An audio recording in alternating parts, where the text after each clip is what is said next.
There's a guy in Ohio who tracks every coffee he buys in a spreadsheet, color-coded. He's got formulas that calculate his annual latte damage down to the penny. Same guy bought a house in 2019 with a $600,000 mortgage because the bank said he qualified. Monthly payment ate 40% of his take-home. He defaulted in 2023. Another woman I know spent 3 months comparison shopping protein powder to save $12 a month. Then she financed a $55,000 SUV at 7% interest because the dealer said it was only $798 a month and she needed something reliable. She'll pay $94,000 total for that car by the time the loan ends. That's $40,000 in pure interest and depreciation. For protein powder savings, she would need to live for 277 years to break even. This is not stupidity. This is system design. The financial advice industry has spent decades training you to obsess over rounding errors, while 5 massive decisions silently determine whether you retire at 55 or 75. And here's the part that should make you angry. They know exactly what they're doing. I'm going to show you why traditional financial advice is mathematically designed to keep you focused on the wrong problems, how the incentive structure of the entire industry depends on your confusion, and which 5 expenses actually control your financial destiny. Because once you see the system, you can't unsee it. By the way, I built a free early retirement calculator because most online ones are mathematically wrong. It uses BlackRock and Vanguard logic to expose the weak points in your plan. And I only ask for your email to send the report, so I don't store any of your financial data. Link in the description. Here's a central problem. Human brains are terrible at scale. We feel more pain spending $30 on lunch than we do signing a 30-year mortgage for $500,000. The lunch is concrete, you hand over cash, the mortgage is abstract. It's just a signature and a monthly number that your brain files under necessary like oxygen or water. Financial advisors and banks and the entire consumer finance apparatus understand this better than you understand yourself. They've built $1 trillion industry around exploiting that cognitive blind spot. Think of your financial life as a pie chart. Traditional advice tells you to focus on the tiny slivers. Cancel subscriptions, make coffee at home, use coupons. Perfectly reasonable advice. Except those slivers represent maybe 5 to 10% of your total lifetime spending. The other 90%? 5 giant slices that most people make decisions about in less time than it takes to choose a Netflix show. This is where it gets interesting. The amount of attention you give a problem is almost perfectly inversely correlated to its actual importance. You'll spend 30 minutes debating whether to order takeout for $50. You'll spend 45 minutes in a meeting about whether the company should switch coffee suppliers to save 80 cents per employee per month. But you'll spend 15 minutes deciding whether you can afford a house. 15. The bank runs the numbers, tells you your maximum approval amount, and you interpret that as what you can afford. It's not. It's what they're willing to risk lending you based on actuarial tables that have nothing to do with your specific life goals or stress tolerance. The bank's incentive is to lend you the maximum possible amount because they make money on interest. Your incentive should be to borrow as little as possible while still meeting your actual needs. These incentives are not aligned, but nobody explains that part. Let me show you the math on why this matters. A $600,000 home at 6.3% interest over 30 years doesn't cost $600,000. It costs about $1.34 million by the time you finish paying. That same money expressed in the financial advice industry's favorite terms is 243,000 lattes, or 45,000 DoorDash orders, or 89 years of Netflix subscriptions. The framing is deliberate. When advice columnists write articles titled 10 Ways Your Morning Coffee is Destroying Your Retirement, they're directing your attention to a variable that represents 0.01% of the problem. Meanwhile, whether you buy the $450,000 house or the $600,000 house is a decision worth $184,000 in interest alone over the life of the loan. That's not a typo. $184,000. One decision. But the financial media writes 17 articles a week about coffee, and maybe one article per year with a headline that says, maybe buy a smaller house. Now you're asking yourself why this pattern exists if it's so obviously backwards. Follow the incentives. Personal finance media makes money from advertising and affiliate relationships. Mortgage lenders advertise. Car companies advertise. Credit card companies advertise. Coffee shops and Netflix do not run massive B2B financial advertising campaigns. So the content you consume is algorithmically and economically optimized to avoid criticizing the industries that fund it. This isn't conspiracy. It's just capitalism. The system isn't broken. It's working exactly as designed, just not for you. Here's how the 5 big decisions actually break down. Your house is decision 1. We covered that. Decision 2 is your car. Americans on average will own 10 cars in their lifetime. Most of those purchases involve financing. A $700 monthly car payment doesn't sound insane because everyone you know has a similar payment. But $700 a month invested at 7% for 35 years is $1.24 million. You contributed $294,000. The other $950,000 is compound interest. That's one car payment. Most households have 2. So we're looking at a $2.5 million decision expressed across a lifetime. But instead of confronting that reality, you get advice articles about how to save $14 a month by inflating your tires to the correct PSI. Again, not wrong advice, just completely irrelevant advice at the scale that matters. Let me tell you a story about a guy I know who ran a commercial roofing business. Smart guy, understood profit margins and depreciation schedules and tax law. Every 3 years, like clockwork, he'd trade in his truck for a new one. Always had a payment. He justified it as a business expense, and yeah, he wrote it off, but the cash still left his account. Over 20 years, he spent about $400,000 on trucks. If instead he'd bought one $50,000 truck, driven it for 10 years, then bought another and driven that for 10 years, he would have spent $100,000 total. The $300,000 difference invested would be worth around $1.1 million today.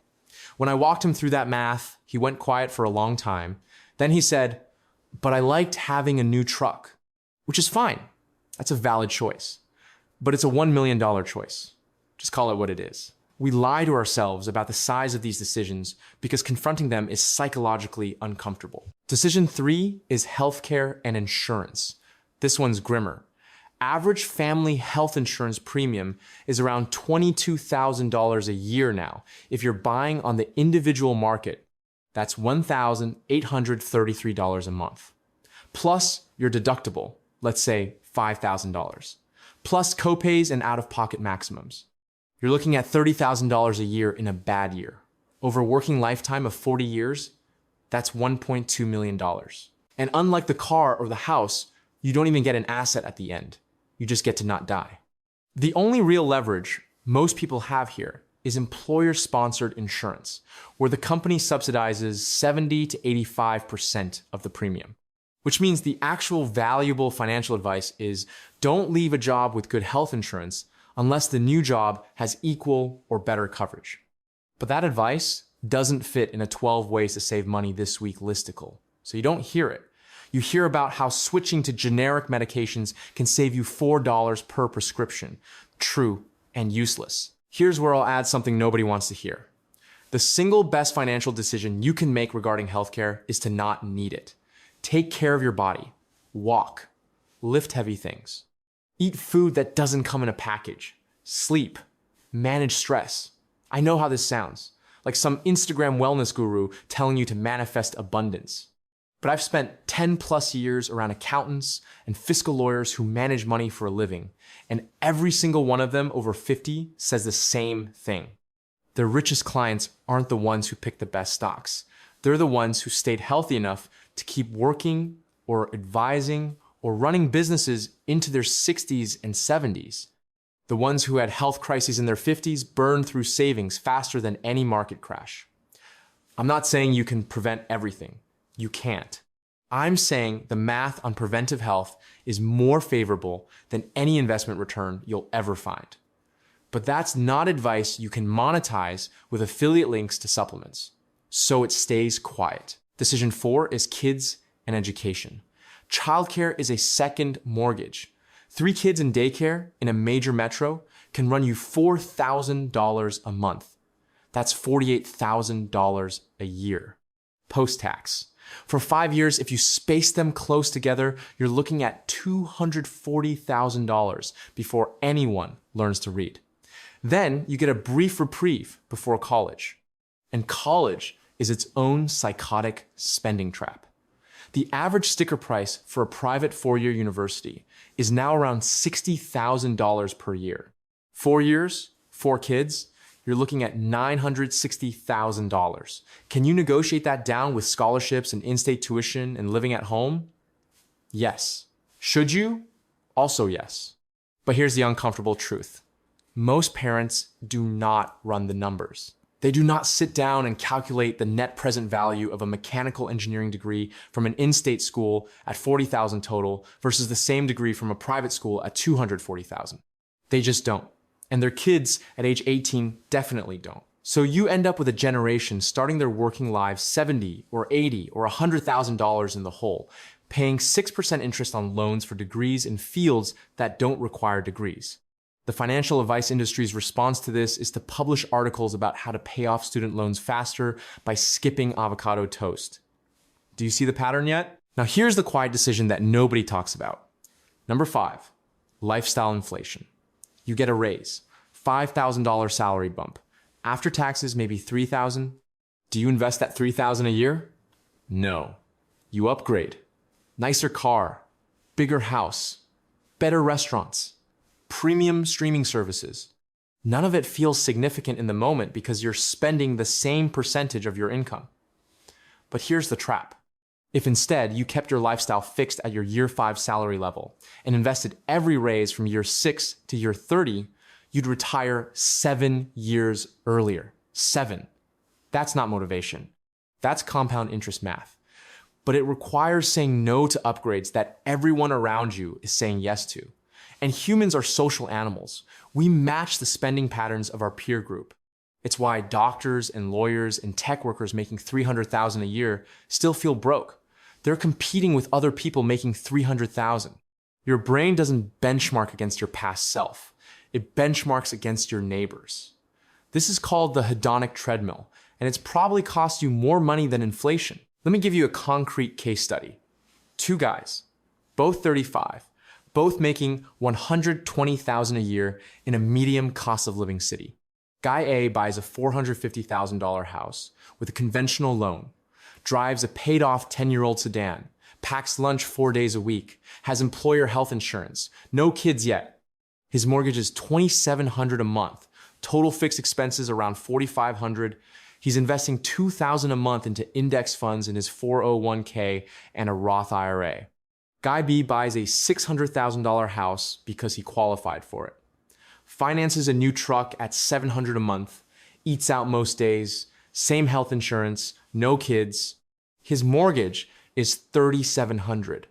Total fixed expenses around $6,200. He invests $300 a month when he remembers. By age 55, Guy A has about $2.1 million invested. Guy B has around $380,000. The difference is $1.7 million. Neither of them made different choices about coffee. They made different choices about the Big Five. This isn't theory. I've watched this exact scenario play out across dozens of people I know personally. The ones who retired early didn't do it by optimizing grocery coupons.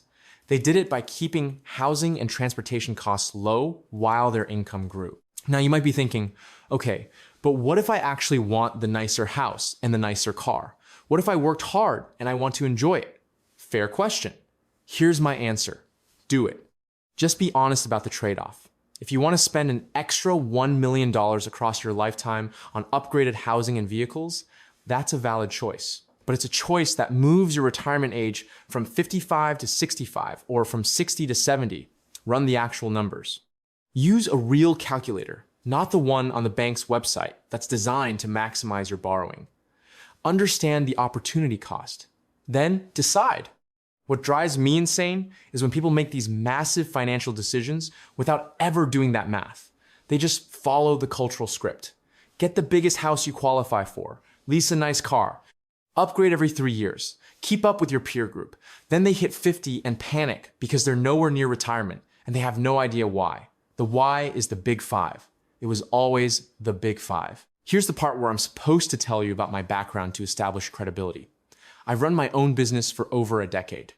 I've been surrounded by accountants and fiscal lawyers who taught me how money actually moves at the institutional level. I have multiple hundreds of thousands of dollars invested across index funds and real estate. I'm not theorizing. I have skin in the game. And what I've learned is that most financial mistakes aren't math problems. They're psychology problems. People don't understand how their own decision-making works. They don't understand incentive structures. They don't understand that the financial advice they're consuming is shaped by who's paying for the content. Once you see that, everything clicks into place. The financial advice industry loves to talk about discipline and willpower and delayed gratification. All useful concepts, but they're applying them at the wrong scale. Saying no to a $50 dinner requires discipline. Saying no to a $600,000 house when you could afford $450,000 requires a different kind of thinking. It requires you to reject the default path, to ignore what the bank tells you, to actively choose less house than you qualify for. Most people can't do that because it feels like losing, like leaving money on the table. But it's the exact opposite. You're leaving money in your account. You're leaving time in your life. You're choosing optionality over obligation. That's not sacrifice. That's just seeing the game clearly. Let me hit you with one more thing. The advice to cut small expenses isn't wrong. It's just incomplete. If your big five are dialed in, if your housing and transportation and healthcare and kid costs and lifestyle inflation are all under control, then yeah, optimize the small stuff. Cancel subscriptions you don't use. Meal prep. Use a cashback credit card. That's the polish. But if your mortgage is eating 40% of your income and you've got 2 car payments and you're upgrading your lifestyle every time you get a raise, cutting Netflix is not going to save you. It's rearranging deck chairs on the Titanic. You need to plug the hole in the hull first. That's the big five. Here's what you actually do. Step 1. Audit your big five right now. Look at your mortgage or rent. Is it below 30% of your gross income? If not, you need a plan to fix that. Either increase income or decrease housing. Look at your vehicles. Do you have car payments? How much are you spending annually on transportation, including insurance and maintenance? If it's over 15% of your gross, you're bleeding. Look at healthcare. Are you on an employer plan or paying out of pocket? If out of pocket, are you shopping around annually? Look at kid expenses, if applicable. What's your total annual burn on childcare, activities, and saving for college? Is it planned or just happening to you? Look at your lifestyle changes over the last 5 years. Did your spending increase at the same rate as your income? Faster? Slower? Be honest. Step 2, fix one of them. You don't need to fix all 5 at once. Pick the biggest leverage point and focus there. If you're about to buy a house, buy less house than you qualify for. If you're about to buy a car, buy something 3 to 5 years old and pay cash or finance for 3 years maximum, then drive it for 10. If you have kids approaching college age, run the actual ROI numbers on different schools and have an honest conversation about debt. If you just got a raise, invest the entire raise before you get used to spending it. One fix in the big five is worth more than 100 optimizations in the small stuff. Step 3, then optimize the small expenses if you want. Once your foundation is solid, the small stuff actually becomes fun. It's optimization for its own sake. You're not trying to survive, you're trying to win. That's a completely different psychological frame. And honestly, when your big five are handled, you have enough breathing room that the $15 a month you save on subscriptions doesn't even matter. You can keep them all and still retire early. Look, I'm not here to tell you how to live. You want the big house and the new car and the private school? Go ahead. Just know what it costs in time, because that's what money is. It's stored time. Every dollar you spend is hours of your life you already traded away. And every dollar you don't spend and instead invest is hours of your future life you're buying back. The financial advice industry doesn't want you thinking in those terms, because if you did, you'd stop clicking on articles about coffee and start asking harder questions about why a bank is trying to lend you $700,000 when you only need $450,000. Those questions are bad for business. The truth is, lazy investing built more fortune than crypto memes. Boring decisions about the big five, repeated over decades, are how people actually get rich. Not day trading, not side hustles. Not optimization hacks, just keeping housing and transportation low, avoiding lifestyle inflation, staying healthy, and investing the difference. That's it. That's the whole game. Everything else is commentary. So here are your 3 takeaways. 1, stop tracking lattes and start tracking your big 5. If you don't know exactly how much you're spending annually on housing, transportation, healthcare, kids, and lifestyle upgrades, you're flying blind. 2, the next time you make a big purchase decision, calculate the opportunity cost. What is this actually costing you in future time? Run it through a compound interest calculator over 30 years. The number will shock you. 3, reject the default path. The bank's maximum approval is not what you can afford. The dealer's monthly payment is not a good deal. The sticker price for college is not what you have to pay. Question every default assumption, because all of them are designed to extract maximum money from you, not optimize your life. The financial advice everyone follows is designed to keep you distracted, confused, and focused on problems that don't matter, while the big decisions quietly determine whether you retire at 55 or 75. Now you know. The system depends on you not seeing it, so see it.